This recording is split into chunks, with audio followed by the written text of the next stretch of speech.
Welcome back. Now, Finance Minister Tito Mboweni announced during his budget speech that excise duties on alcohol and tobacco will increase on average 8%, which is double the rate of inflation.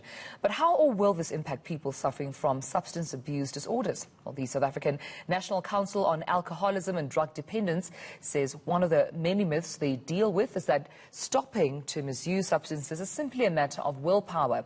It says substance misuse is in fact a diagnosable and treatable medical condition. So to unpack this even further, I'm now joined by eNCA National Director, Ms. Audrey Vermeulen. Thank you so much for your time and welcome to the South African Morning. And that is the question, will that increase we saw on alcohol and tobacco sort of affect and impact those who are struggling with the misuse of substance? Good morning to you and the viewers. Yes, that's an interesting question because from our side, we need to look at obviously how risky are the use of alcohol and how prominent is the problem in our country. And I think from that point of view, we see that yes, strategies like this to increase the sin tax has an impact and that it will definitely reduce consumer consumption. And we also know that through other research that's been done in Russia and other countries that it is an effective strategy, but not on its own. So you need to realize that other interventions are also needed, like for instance, a good awareness around this being a medical condition.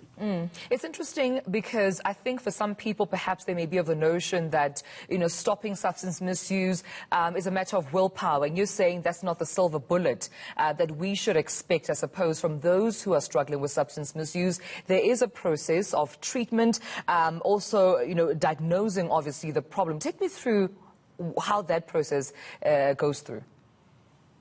Definitely. So we see that as not everybody obviously have got an issue or has got an alcohol use disorder. So we need to be very careful how we treat it. And that is done through a proper professional assessment at our centers, where the person is then seen as what level of care do they need. Because a lot of people are involved in problematic alcohol use or risky use, as we want to use it, but not everybody is eligible for a treatment program. So we need to realize that there's a difference as well, and that not everybody goes through this process. And then once a person is in our treatment facilities, we go through a medical detox, because this is a medical condition. We do see that the body gets affected, so we need to go through the whole protocol of withdrawal symptoms with them, and then we go through an intensive therapeutic program with them.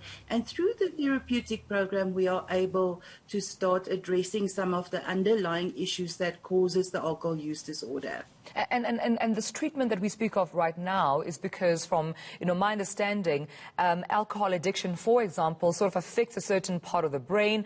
This could even affect your logical thinking. Take me through other side effects or even the effects of alcohol addiction. So it's quite extensive, and we've got many research to support that alcohol is very problematic in terms of the impact on the body, also on the brain, like you've said now, that definitely this is a disease that really affects all your organs. So we see extreme damage to even the brain and how the brain works, and these specific conditions for the brain. We have the wet brain, as we call it. It's almost like an Alzheimer kind of effect that it gives, and that is due to a shortage of thiamine as well. And then we see other diseases that affects the liver, that affects the pancreas. So we do see a range of illnesses related to alcohol use disorder. All right, then we'll leave it there, Audrey. Thank you for sharing this important information. Audrey Vermeulen from the South African National Council on Alcoholism and Drug Dependency.